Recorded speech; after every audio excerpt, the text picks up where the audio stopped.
Babay na lang, babay. Babay na lang ikaw. Bye-bye. Bye-bye. Subukan natin yung isang poste mga kasari kung kaya natin buhatin papunta ng baba. No? So,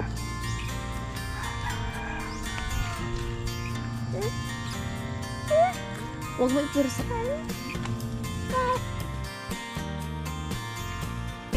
Siya'y tao na handang tumulong sa nangangailangan. Hirap ng buhay at pagsubok man ay naranasan. Nagsumikap makaaon ng narap lahat ng alon. Siya sisanay para soon natubong ka na mas matik. Isang taong lang maghirap pero may pagsusumikap. Isa din sa may pangarap na tumulong sa mahirap. Sa simpleng paraan naghahati ng kasiyahan sa mga kababayan at nahihirapan. Hatid niya ay saya kasama ang munting ayuda para sa yo, what's up mga kasari? Good morning. Panibagong araw, panibagong vlog tayo. At ayan, pasensya na kayo kung naantala yung pag-upload natin sa ating YouTube channel kasi napakahina talaga ng signal dito.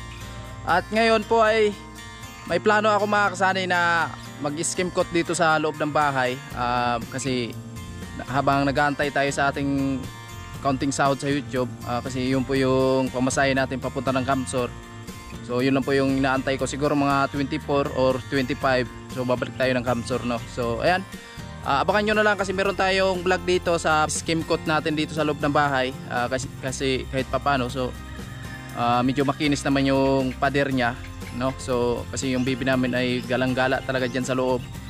At ayan, yung mahawakan niya na pader, so magaspang, kaya mas maigi siguro na skim coatan na lang natin, no? So abangan nyo na lang kasi meron tayong vlog dito mga kasanay. At yun, so ang gagawin natin, so tatanggalin ko yung purma sa poste po.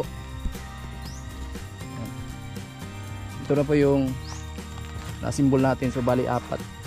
So tanggalin natin itong purma na to para patuyuin natin ng maigi. So yung mga kasanay, tatanggalin po natin yung purma natin dito sa napusan po natin na poste para sa kubo-kubo doon sa puso. So nung nakaraan po, gagawa sana tayo dito ng partition dito sa loob ng bahay, kaso lang nag-iba yung plano natin dahil napakamahal ng kahoy dito. Tapos naisipan ko sana na yung stud sana na yung gagamitin natin dito sa partition, kaso lang wala silang stock, no. So nag-iba yung plano namin ni Inday mga kasanay. Sabi ni Inday, ano kaya kung skim coat lang muna yung unahin namin dito sa loob ng bahay. So sa akin din, mas okay, no, na yun lang muna yung unahin namin dito, mag skim coat lang muna dito sa loob dahil yung baby namin ay panay hawak dito sa pader. So mas maganda talaga na medyo makinis din yung pader natin dito sa loob, no. So ayan, yun lang po yung plano namin mga kasani, kaya abangan nyo na lang sa another update natin dito sa bahay. Kasi hindi naman tayo masyadong magtatagal dito sa Burias dahil babalik pa tayo ng Kamsor, no. So itong mga poste na ginawa natin mga kasani sa kubo-kubo is daling ko lang to doon sa baba. Yung madala lang natin ngayon, kasi yung dalawang poste ay sariwa pa yan, so hindi pa yan pwede natin buhatin, kaya baka mabali, no. So tsaka na lang yan mga kasani. Kung sino yung available or gusto na gumawa dito sa kubo, kung gusto nilang magbayadian, so nandyan na po yung poste natin, naka-ready na, no. So yung kahoy na lang gagamitin natin, tapos yung dahon ng nyog, yun lang po yung bilang bubong natin kahit papano. So malaking tulong yan sa taga rito or maglabas sila dyan na hindi sila masyadong mainitan mga kasani, kasi yung mga puno ng kahoy doon sa baba is hindi pa masyadong malalaki, no. So hindi pa siya nakatulong sa init kung medyo malakas yung init natin, no. So ayan mga kasani, at abang-abang lang sa kaganapan natin video na ito.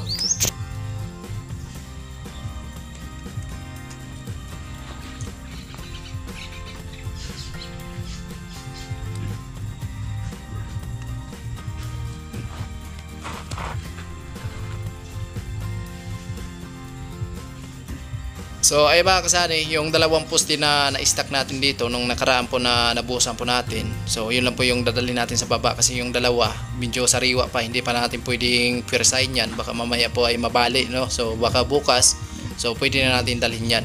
So ayan, mamayang hapon po ay maghukay na tayo doon mga kasani para maitayo po natin yung poste na to.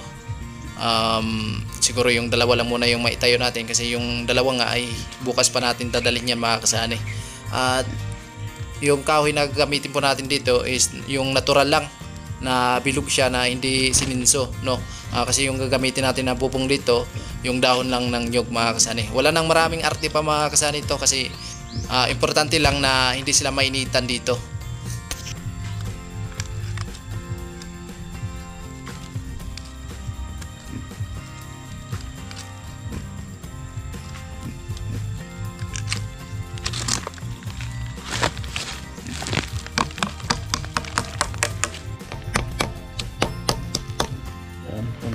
natin to.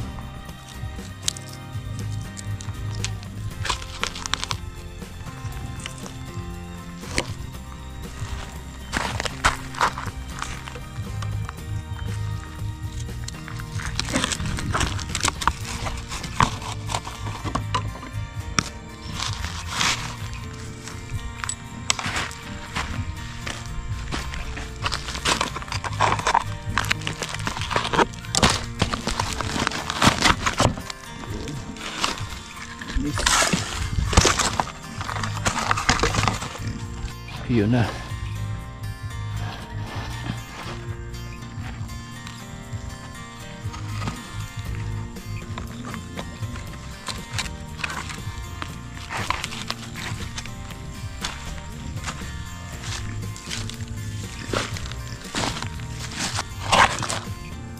Bakasan.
Good morning. And good morning po sa inyong lahat, mga kasay, sa lahat ng sponsor, sa lahat ng mga viewers. So ayan, may lagnat po yung bibi namin at puyat kami kagabi kasi nga gising ng alas 2 at ayun, panay iyak. Ayun, may lagnat mga kasani at ay may pilay dahil sa kanyang kalikutan. May lagnat ikaw? Ha? Huh? Sino yan? Ikaw yan, no? Ikaw yan, no? Ay, sige daw. Hi! Hi na, dali. Hi! Oh, hi. Yeah. Hi na ikaw, hi. Hi. Babay na lang, babay. Babay na lang ikaw, bye-bye. Bye-bye. Bye-bye. Yan, may sipon, may sipon, may ubo, tsaka yung lagnat mga kasani. Yan mga kasani, baklas na ng forma.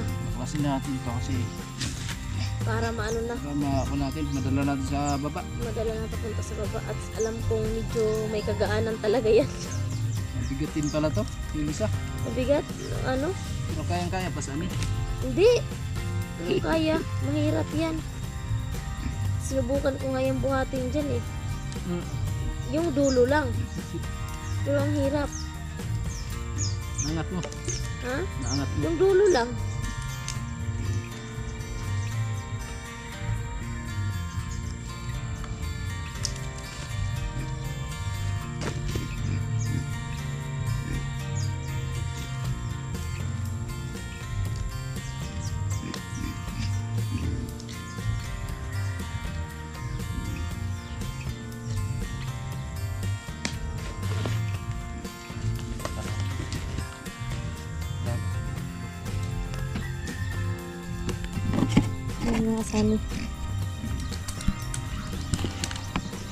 Babaklas ng forma at para madala na sa baba at maano na doon, maitayo na kung anong yung magiging plano ni Sunny dito sa kanyang mga poste na mamahalin.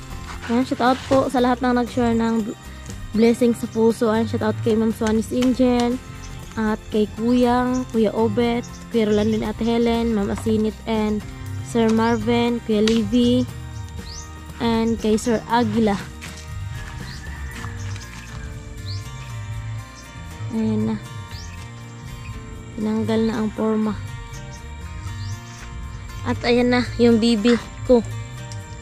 Hi! Hi, bibi! Ayun si Papa daw. Ayun si Papa. Ayun. Makinis. Makinis na may kasamang lubak. Kasi kinis ng mukha ni Inday. Hindi, ganyan ba yung mukha eh? May lubak-lubak yan. Yung makinis ang mukha, yun yung mga naka-skincare. Charot. Pero tingnan pa rin natin, baka mamaya maitayo natin to. Kasi 25 pa naman ako alis dito. So ayun nga, pasensya na talaga kayo kasi napakahina talaga ng signal dito. So gusto ko na sana nga babalik doon. So kaso lang, yung pamasahe natin, hinintay ko pa yung sahod natin sa YouTube para may pamasahe tayo papunta ng Kamsor, mga kasani. At ayan, ito gawin natin to para may dollar tayo. Ang hirap maghanap ng dollar, mga kasani. Hina ng signal dito sa Burias. Di maka-upload katulad dati na sunod-sunod. Tulad dati, oh. Grabe, no? Mabilis yun. Mabilis na signal dati. Pa makaalis si Papa kasi walang pamasahe at may lagnat yung bibi namin. Ayan, so 4 na poste na, mga kasani. Oh, ano tapos sabihin mo kaya mo? Kaya mo yung dulo, hindi kasama yung sa kabilang dulo. So tulong-tulungan lang to, wag walang trabaho yung taga rito. Tulong-tulungan lang to buhatin doon sa baba, mga kasani. At sa wakas, ito na, okay na. Maraming salamat again kay Ma'am Swanis Angel at sa iba pang mga nag-share ng blessing doon sa puso. Maraming salamat po. So abangan nyo pala, mga kasani, no, yung sinabi ko nga kanina na mag-skim coat tayo dito sa loob ng bahay.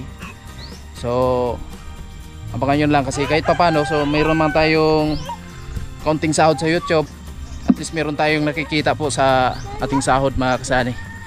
At siyempre ayan, so gusto ko na may skim coat yung loob. So doon naman sa partition, tsaka na lang siguro yun kasi medyo alanganin tayo dahil babalik nga ako ng Kamsor, no? So another bakasyon na lang yun, mga kasani. Susunod sahod natin. So another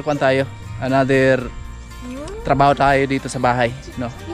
Kiss mama, kiss. Kiss mama, kiss. Mama. Kiss mama. Mimi naghanap na. Bilis na lang, bilis na lang. Bilis na lang ikaw, Papa. Bilis, Papa. Bilis. Uy, God bless. Galing galing ng baby Naghanap na ng Mimi. Mimi ka na ikaw, Mimi? Ay, Mimi ka pa? Nagdididi pa? Hindi na dididi yan. Ayaw na didi. Ayaw dididi pa. Hindi na dididi yan. Matanda naman, may tit na eh. Ay, may tit naman ikaw. May tit na ikaw. Mimi. Subukan natin yung isang poste, mga kasani, kung kaya natin buhatin papunta ng baba, no? So, pero yung bubuhatin po natin, yung naka-stack na 2 poste dito, no? So yung dalawa, hindi muna natin pirisahin yan, baka mamaya ay maputol or mabali, no? Ayan. Alright. Mabigat yan.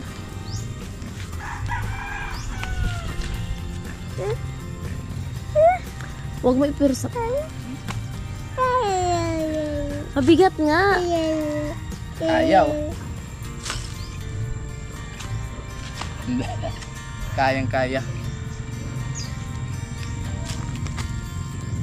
Okay na. Ayan, dali natin doon sa baba. Pero walang magnakaw nito sa baba kasi mabigat. Oo. Ayan. Saktong-sakto talaga buhatin, mga kasani. Oh. Hingal agad. Wala pa nga tayo sa kalahati.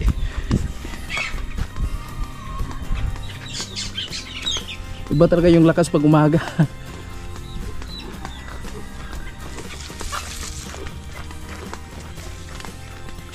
Ayan. Malapit na tayo, malapit na. Ilang hakbang na lang. Ilang hakbang na lang, San Pascual. Ayan. Alright.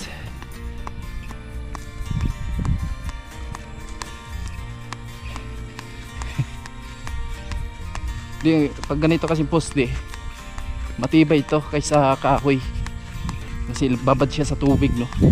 Pag kahoy kasi yung gamitin natin na poste dito, mabilis lang na mabulok.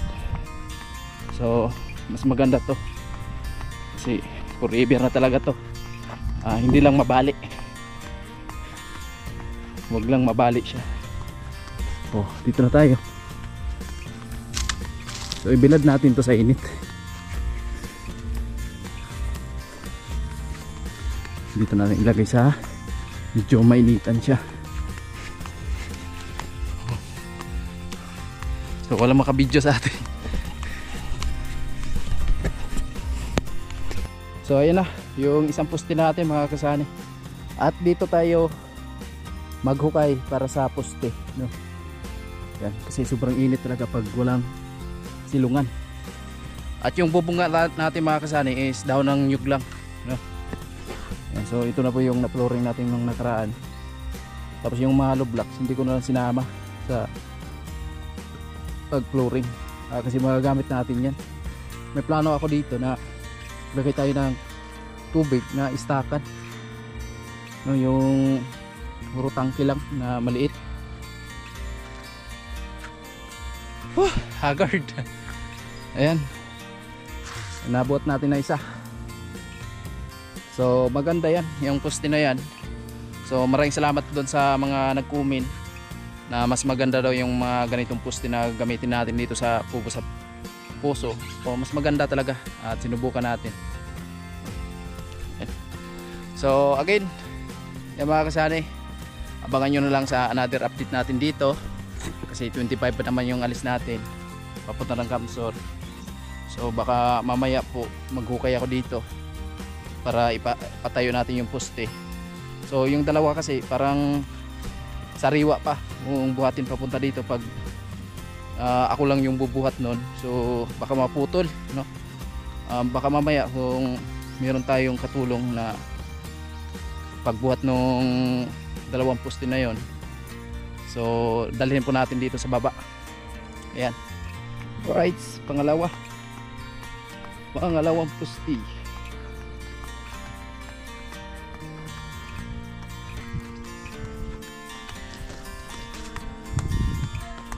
Pangalawang poste mga kasani, dalhin natin sa baba.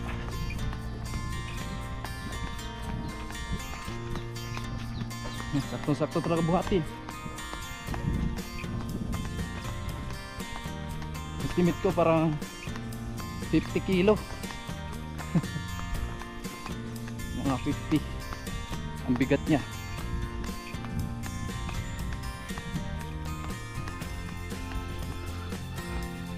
Pero malapit lang naman.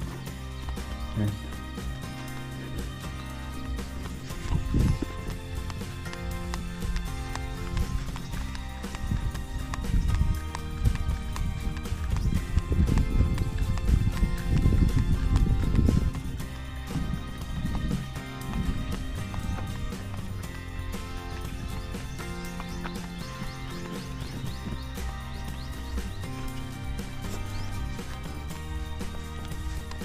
Ayan na, dalawang poste.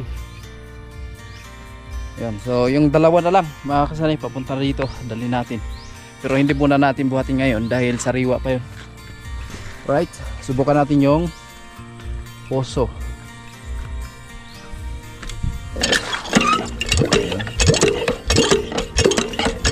So salamat sa Panginoon kasi hindi siya naglipas.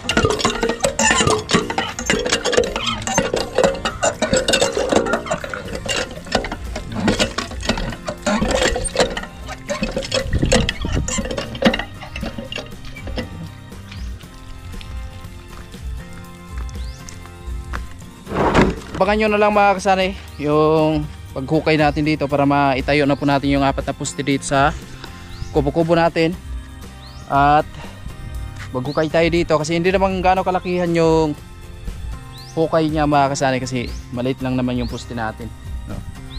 At syempre puputol pa rin tayo ng kahoy para dun sa taas yung pamakuha natin sa dahon ng nyog. Yan. So yung kaya lang natin tapusin mga kasanay kasi babalik na tayo ng Kamsur. So yung kaya lang, no? Yan, so dito naplano ko dito maghukay tayo.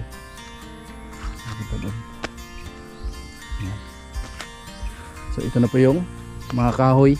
So hindi pa gaano kalakihan yung mga puno ng kahoy dito. Hindi pa talaga makaharang sa mga naglalaba dito, lalo na pag mainit, no? So ayan. At hanggang dito lang muna kasi hindi natin masyadong pahabain yung video natin dahil napakahina talaga ng signal dito. Hindi agad na-upload yung video natin. Ang ginawa ko, maiksi lang yung video natin. So tsaka na tayo habaan yung mga vlog natin. So pag nandun na tayo sa Kamsur kasi malakas yung signal doon at wifi yung gamit namin. Ayan, so hanggang dito lang muna mga kasanay ang ating vlog. Maraming salamat sa lahat ng nakarating hanggang sa dulo natin video na ito, sa lahat ng minamahal naming viewers, sponsor, sa mga subscribers, mga OFW. Ingat-ingat lang po tayo palagi mga kasanay at bye bye.